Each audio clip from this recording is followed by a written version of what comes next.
Welcome to the Navigating Cancer Together podcast. My name is Talea Dindy. I am a 10-year cancer thriver, cancer doula, and owner of On the Other Side. I use my experience to help others get on the other side of cancer. This podcast is about sharing stories, resources, and information about all things related to cancer and wellness. I interview guests from all walks of life who are living with cancer, caregivers, and those who made it on the other side. Also, I talk with organizations, healthcare professionals, and experts in the health and wellness spaces who offer complementary and integrative care. Join me. We are in this together. Hello, and welcome to Navigating Cancer Together. I am your host, Talea Dindy. Today, our very special guest is Luella Williams. Luella is a 3-time breast cancer survivor and cancer advocate.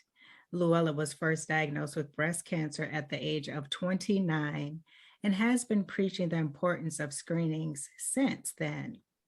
Luella is a founding member of the African American Breast Cancer Alliance, and she is involved with the Breast Cancer Champions, Breast Cancer Education Association, and other groups. Luella is a fierce advocate for herself and others, always facing life with a positive attitude. She lives in South Minneapolis with her husband, Al. Luella, thank you so much for joining us today and welcome. Thank you for having me. Absolutely, my pleasure. And so, Miss Luella, as I just mentioned, you are a 3-time breast cancer survivor. Please Yes, share your breast cancer journey with us and how you felt having to face cancer 3 times. I was diagnosed at the age of 29. I had a lump in my right breast, and I knew something wasn't right because it was still there. So I went to the doctor and I called the doctors, and they're like, well, we don't see nothing. We don't feel nothing. And I'm like, I feel something and I know it shouldn't be there. So I went to have a mammogram done. Nothing showed up there. I had an ultrasound done. Nothing showed up there. So finally, I went to a specialist, and she aspirated, and she thought I had a bloody cyst, but she wasn't for sure. So she went on, scheduled me for surgery. I had a lumpectomy. I went in for the biopsy, but I didn't want to wait 6 weeks later. So I said, do the biopsy. If it's malignant, then do what you have to do, and I'll find out when I wake up. So they did. And in the recovery room is when I found out I had breast cancer. And I was like, why did I get this old lady disease at? And, not knowing and, that you could get it at any age, I had to start advocating for myself. Because they just was like, that's just so unheard of. Young women don't get breast cancer in their 20s, and they didn't have any foundations out like they do now. There was none when I was out there, so I was pretty much alone, and I had to find and get a support group.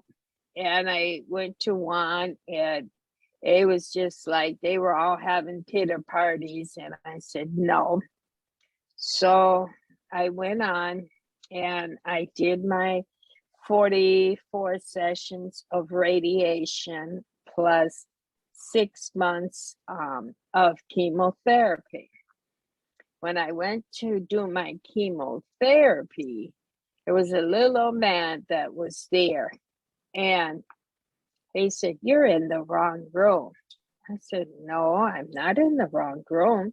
it says chemotherapy room. So I went back in and I sat down and we were having a conversation.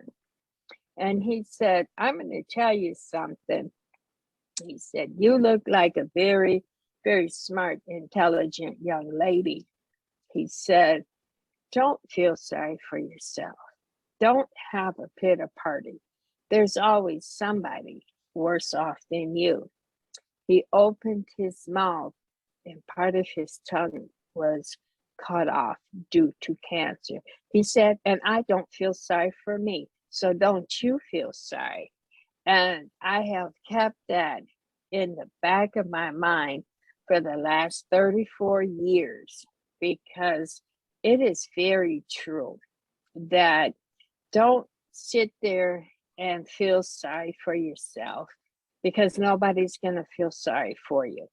You know, you have to get up, do what you have to do. Yes, I was very scared because my family they didn't know how to act, how to treat.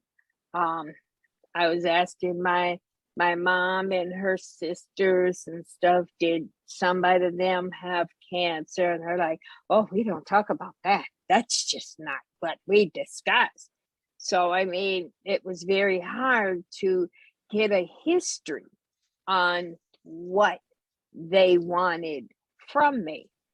So I was like, okay. So I went on, I did the chemo, I did the radiation, and 20 years later, it came back in the same breast and it was behind the nipple. So I had partial mastectomy and they were like, I didn't need chemo or radiation.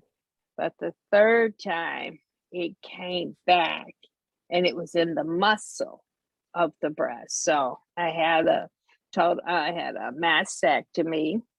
I had to do chemotherapy. And the doctor that I had, she didn't care about me. And the reason why I say she didn't care about me is she was rushing everything on her time schedule and nothing was to be on my time schedule. But she would only be in there Monday, Tuesday, Wednesday. So she had every Wednesday marked off for me to come in for something. And I went in and they had just given me the nausea medicine. And I started hyperventilating. I was sweating. I code blue. She didn't come. The guy came back around and I was down in the emergency room. They gave me some prednisone and I was like, what do I need this for? And they're like, well, she doesn't know what she needs this medication for, but yet she still hadn't came out of her meeting. So I learned then that she said, well, I'll see you tomorrow. And Al said, nope, you're fired. She's not coming back. She is just not coming back here. And I went to one of my doctors and I asked her, I said, is it possible you can find my oncology doctor that I had when I was 29 years old? She said, well, I'll look and see. And so she called me and she said, I found him. And I said, would he be willing to see me again? And she said, yes. So I made an appointment, went and saw him. And I've been with him ever since. And the main reason why I'm saying this is you have to get control and know your physicians. Know that if anything happens, they can come and get you in within 24 to 48 hours, especially if you're high risk. If the doctor doesn't care about you like the one I had, it was like, oh, well, she doesn't care about me. That's strange.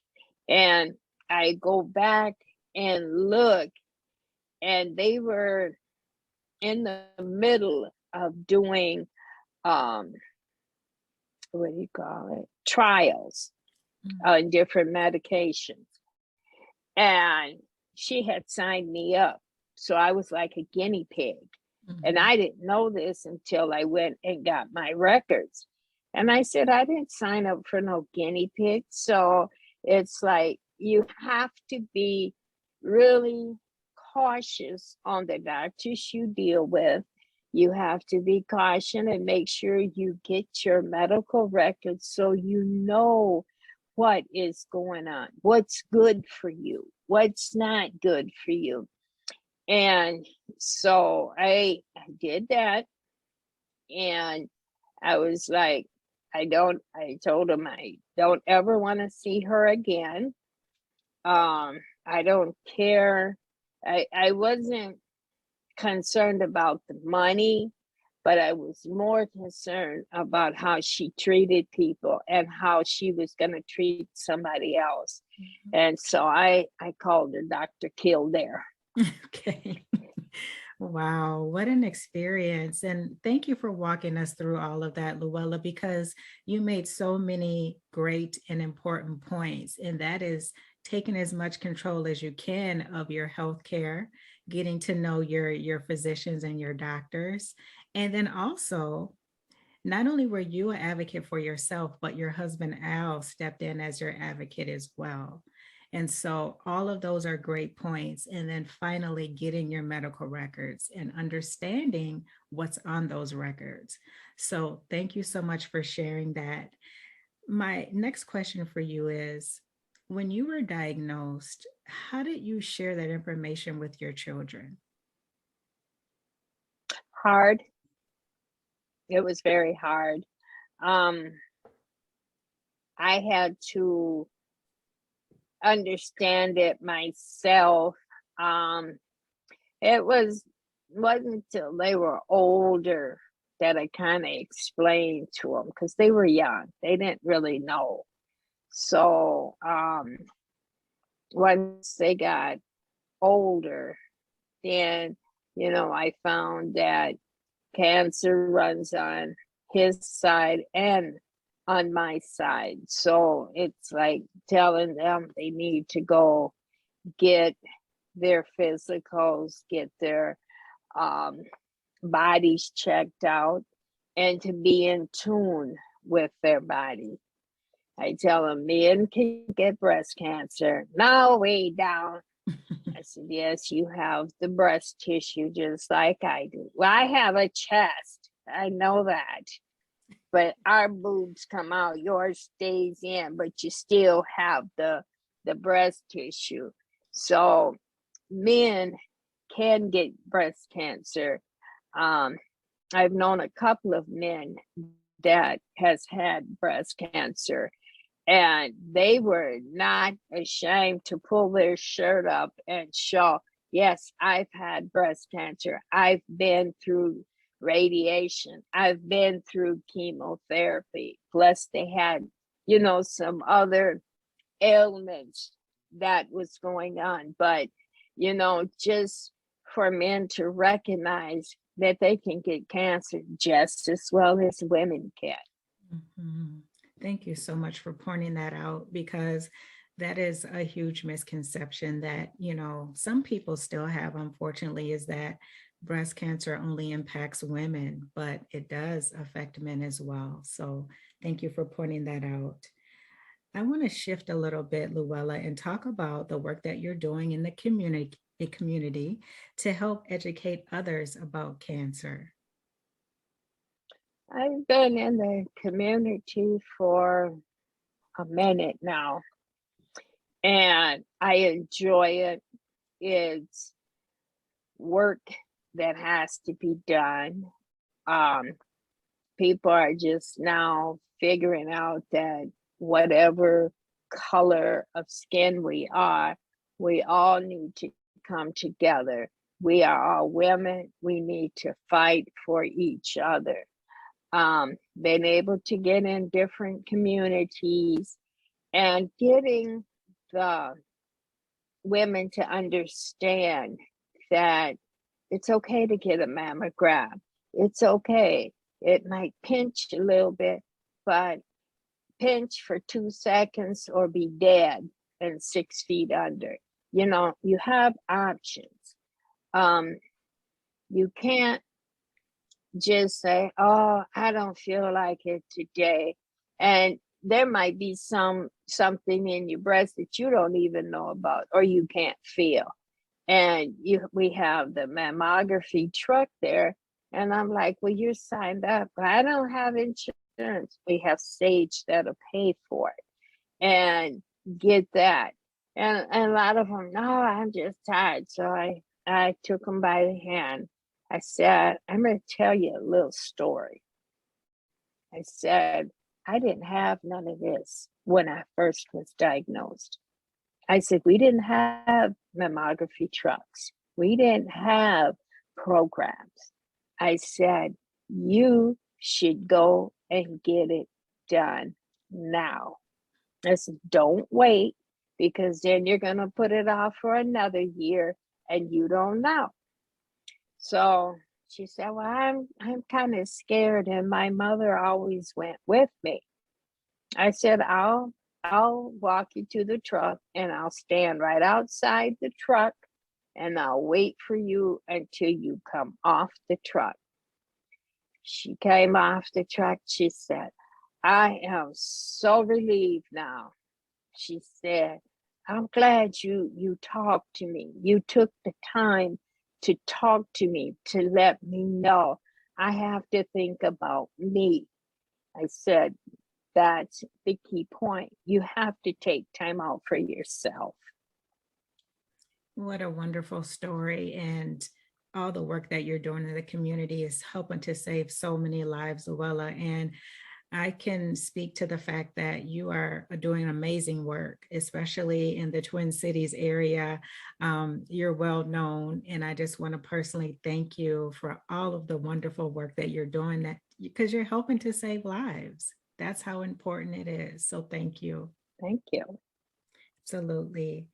So my next question, you mentioned this before about being in better tune with our bodies. So in what ways do you believe men and women can be better in tune with their bodies?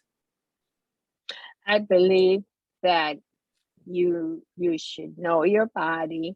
You bathe it, you shower, you wash it, and take a little time to check everything out. Make sure you don't feel no lumps and bumps, and that you don't feel anything that shouldn't be there.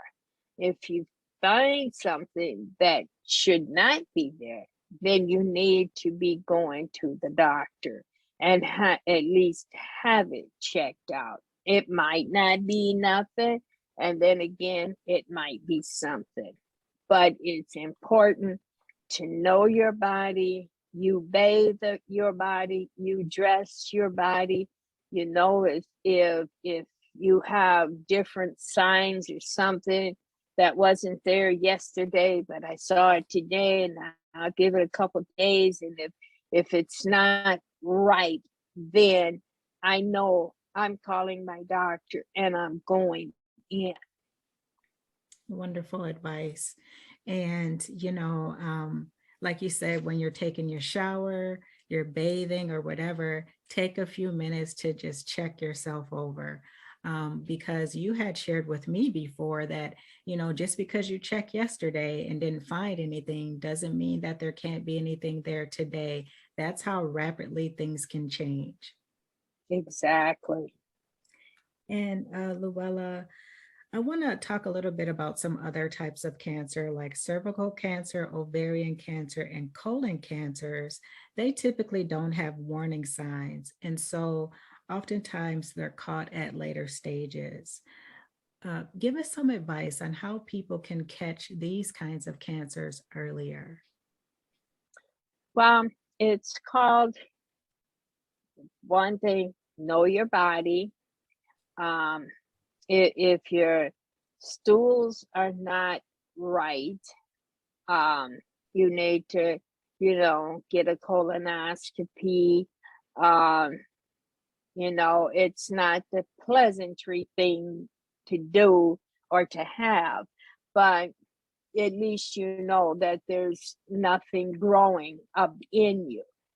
Um, Cervical and ovarian cancer, there's no warning for that. So ladies have to make sure when they go in for pap smears and their OBGYN checkups, have the doctor feel around. If they're not sure, request an ultrasound or request an MRI, request something so that you can see it and know that it's not anything in there. There's no sign. You can have it. A lot of people don't know they've had it, and they could have it 4 or 5 years, and then all of a sudden their stomach blows out and they don't know what it is. And then they go, oh, you have stage 4 ovarian cancer or stage 4 cervical cancer. And that means you have a lot of chemo to go through. They have to remove everything. And it's just precautionary that you stay in tune with your body, you go to your doctor, you get your regular checkups. If you have questions, write them down. Take somebody with you, because you might forget and they're right there. Oh, I have some questions I need to ask and I want to know. And if you feel that you can't answer them today, then I'm going to schedule another appointment so we can sit down and we can discuss this together. Great advice. And it's so important, like you said, to have your questions, if you can, prepared ahead of time so that when you get there, you're talking with the doctor, you can make sure that the things that you're concerned about are being addressed, because that time, it's a small window. They have 20 minutes tops sometimes to talk with you. And so if you can just be organized and make sure you have all your ducks in a row, then that you have a better chance of getting your concerns addressed. So and that's what's important. Get your ducks in a row. Get your, if you're not sure how to, you want to ask the question, ask somebody, or kind of go in there and say, well, I'm kind of embarrassed or scared, but I don't know if I have symptoms of ovarian cancer or cervical cancer, uterine cancer, and women have died from this years and years because there was no treatment for it. And sometimes it's not the uterine cancer that kills them. They can have something else like strokes, heart attacks, stuff like that. So, things, you don't have to die from cancer. That's my biggest point. You don't have to die from cancer. I agree 100%. And, let's segue into talking about myths about cancer, because that is still a stigma and a myth that, if you get diagnosed with cancer, you just die. There are more survivors in the world today than ever. And so one thing I want to talk about, like I said, are the myths surrounding breast cancer or just cancer in general. For example, one person had said to me that, if a woman doesn't have a history of breast cancer in her family, she won't get breast cancer. And I had to explain to her that that's not true. And so, what are some of your thoughts about the myths surrounding cancer?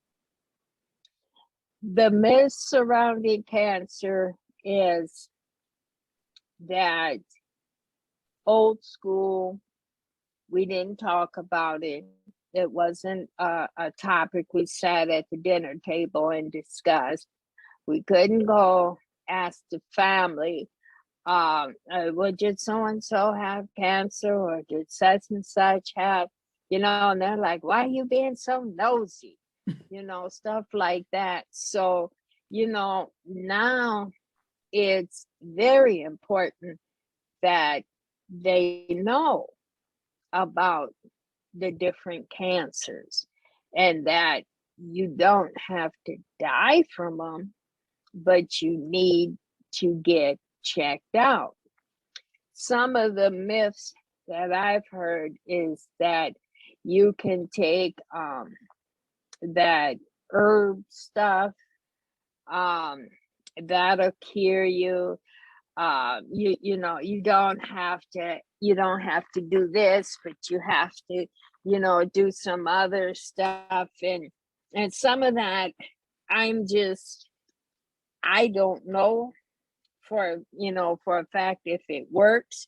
If it doesn't work, I knew what worked for me, and that was I prayed to my higher power each and every day and asked him to give me the strength to go and do this. And then I asked him, what is it you want me to do? And it was like he wants me to go out and educate women and men, because there's no reason to be ignorant about diseases. And that was one of main my main goals, was to get people to understand that it doesn't matter your age, it doesn't matter your race, it doesn't matter if you're rich, poor, single, married, whatever, it still can get you. And you have to not wallow and ooh ah. I mean, I had my ooh ah days, but I got over it and I did what I had to do, because I had to be the prime example and let people know that, you don't have to die from it. You can get cured, or you can be a survivor. I agree 100%. It's like you just can't just sit down and say, throw up your hands and say, I can't do this or I give up. It's a time in your life where you have to show up for yourself more than ever. And in most cases, when you do that, you will eventually get on the other side of cancer, and just like you said, having that faith, believing in your higher power and asking for that strength to just keep going. So thank you so much for sharing that. You touched on like herbs and things like that. So, when it comes to conventional medicine and naturopathic or holistic medicine, I believe they both can be effective when used correctly and used in a complementary way. Now, of course, that is dependent upon each person's individual situation or case or type of cancer. And so I think they both can be effective. What are your thoughts and what advice do you have for people considering one or the other? I think first you should talk it over with your doctor, um, because he or she might have something a little different, or maybe start you off on small dosages to see, just don't go in there and take a whole big dose of something that you're not sure of what you're doing. And then you make yourself really sick, and then you don't know what's really wrong with you. So my advice would be talk to your doctor, and then if you have a holistic person, talk to them and see what they say, because some things can be good for you, some things can't be good for you. So it's best to get a second opinion. hmm You can never go wrong with a second opinion. And, even if you agree with what your doctor's saying, it still doesn't hurt to get that second opinion because that might give you a different perspective. So, and again, I just want to point out that everyone's situation is different. Some people may need more chemotherapy than others. A certain holistic remedy or therapy may work for one person and not the other. So, like you said, talk it over with your doctor.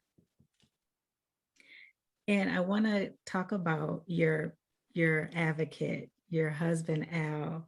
And please share with us, because Al was diagnosed with cancer as well. Please tell us a little bit about Al and his battle with cancer also. Okay, back in 2014, he had been going to the doctors and he kept telling them there was like something in the throat. And they were looking, they're like, no, there's nothing there. So I went to the doctor with him. And I told the doctor, I said, there's something in his throat. And so we went up to ENT and they numbed the nose and went in and they found it was like a little white tumor on the larynx. And he said, well, I think we're gonna have to take that out. I said, okay, so let's get the surgery, let's get this stuff scheduled so I know when and where we have to be, what time I'm there. And so I got it in, got to surgery and they do it in. And they said, well, he had to come back in a couple of days. So we went back in a couple of days, they had the results back and it was malignant. And so he had to do 6 to 8 weeks of radiation, no chemotherapy, but it burnt like his whole neck under his chin. And, his swallowing and stuff, they had to give him liquid medicine. And I kept, I went with him. I didn't go every day, but when he saw the doctor, I was there. I didn't go to the radiation appointments, but when he saw the doctor, I was right there because he could hardly talk. And so when he was, I told people he's not able to talk. So, don't call and be thinking he's going to sit and talk to you for an hour or two because it's painful. It hurts. And he started healing up. And they finally, said that he probably wouldn't really talk good.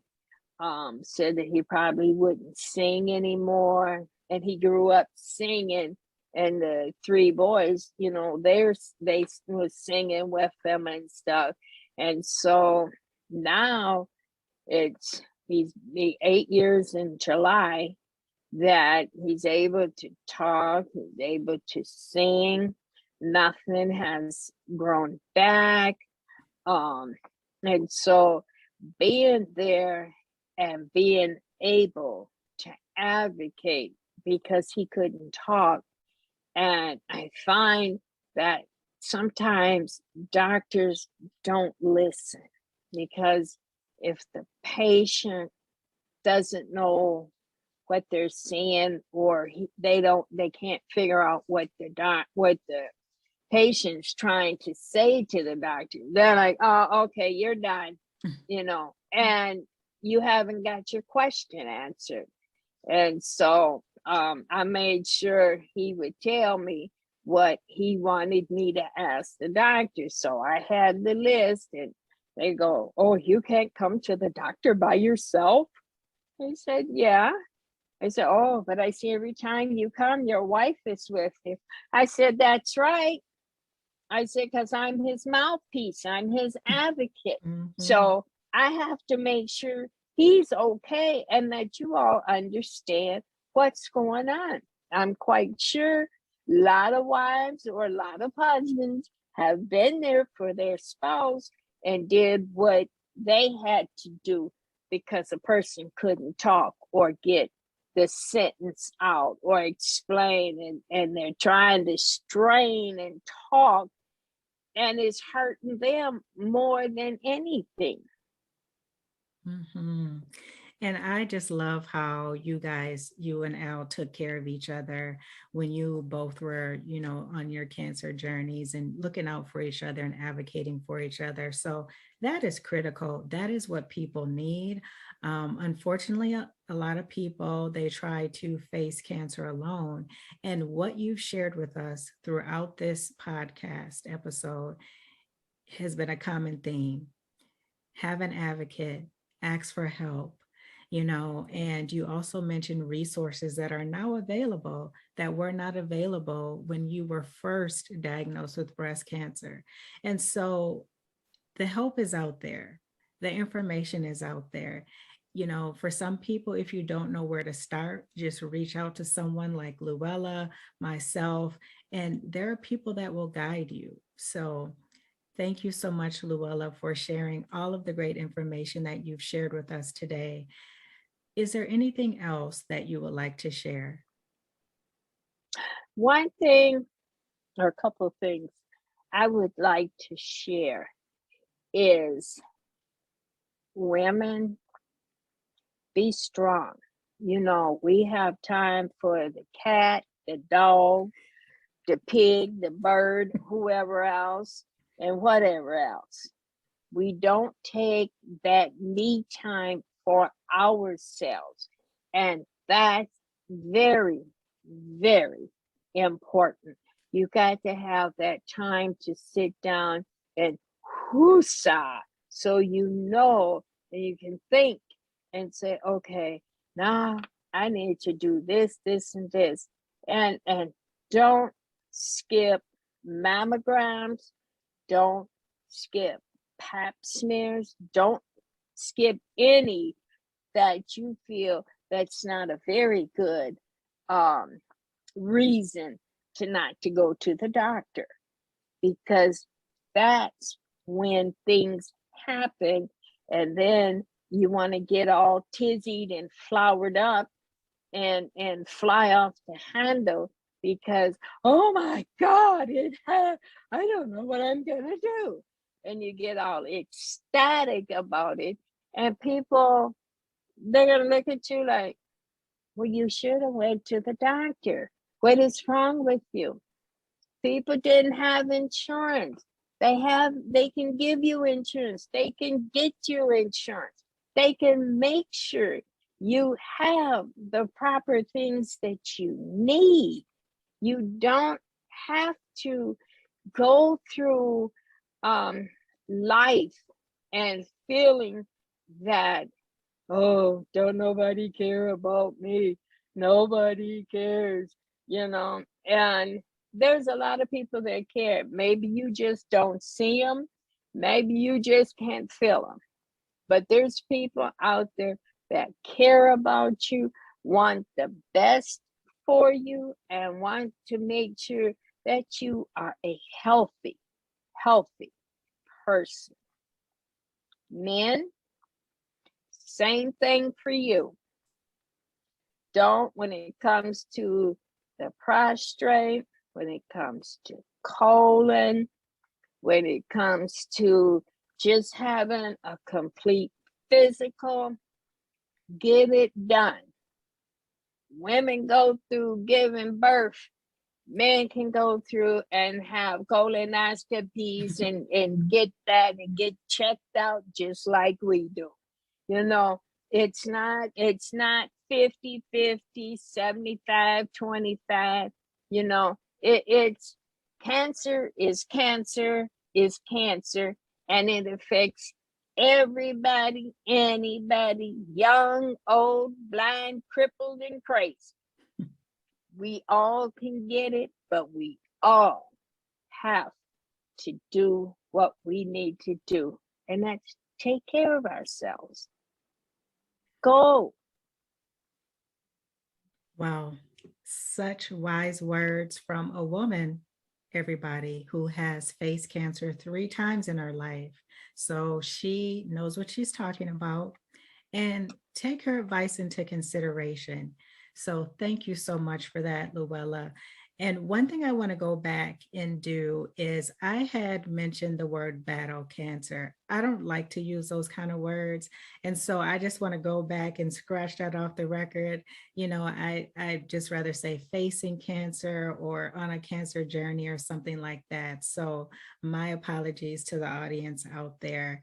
And before we end, Luella, on top of all the wonderful advice that you've given us so far and the education, there's 2 more questions that I like to ask all my guests.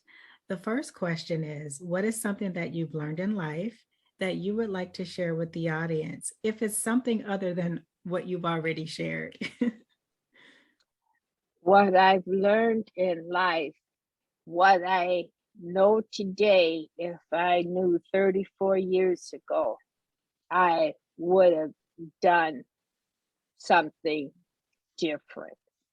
But they didn't have resources, so I had to work with what I did have. There's plenty resources out there. Now they used to have little flyers from different organizations, but since COVID hit, they don't really drop that stuff off anymore. But what I know today, I wished I knew 34 years ago, that you don't have to die from it. It's a disease, but you don't have to let it kill you. And I refuse to let cancer kill me. Thank you so much for sharing that. And the next question is, what is next for you, Luella? What is next for me is to get back out in the community and work and get more ladies screened. We are now in the Native community. We're in the Somali community. We've been in the Spanish and Laotian communities. So getting out there and letting them know that you don't have to face it alone. Some cultures were the men was in charge, but now it's like, ladies, take charge of your body. Don't let somebody discourage you, whatever you've made up in your mind. If you feel that you want both your breasts removed, that's fine too. If you want one of them removed, that's fine. If you want reconstruction, that's fine also. Just have a B and C plan. Great advice. And again, Miss Luella, it has been such a pleasure talking with you today. Thank you so much for your time and for being a guest on my show. So thank you. Thank you for having me. Absolutely. Such a pleasure. And I want to give a shout out to the listeners. Thank you so much for joining us today. That is it for this Wednesday. And until next time, let's keep navigating cancer together. Take care. Thanks for listening to this episode of Navigating Cancer Together. I hope you enjoyed it. Please be sure to subscribe. And if you appreciate the show, drop a positive rating and review on Apple Podcasts or Spotify. For notes from the show, visit ontheotherside.life and check out the podcast section. After you check out the show notes, head over to my gift shop and show yourself or someone special in your life some love with gifts of encouragement, hope, and positive affirmations. I would love it if you joined us for the next episode. Talk to you soon.